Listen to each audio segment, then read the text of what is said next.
چودھری شجاعت حسین کے خلاف قرارداد کیوں منظور کی؟ سیاسی ماحول میں ایک اور بھونچال آ گیا۔ مسلم لیگ کاف کے صدر چودھری شجاعت حسین ایکشن میں آ گئے۔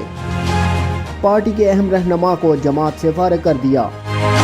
پاکستان مسلم لیگ کاف کے سیکرٹری جنرل طارق بشیر چیمہ نے چودھری شجاعت حسین کے خلاف قرارداد منظور کرنے پر کامل علی آغا کی بنیادی رکنیت ختم کر دی۔ کامل علی آغا کو آئندہ سے پاکستان مسلم لیگ کاف کا نام استعمال کرنے سے روک دیا گیا۔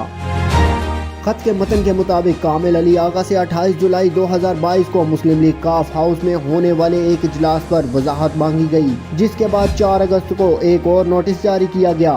دوسرے نوٹس پر بھی کوئی وضاحت پیش نہ کی جا سکی۔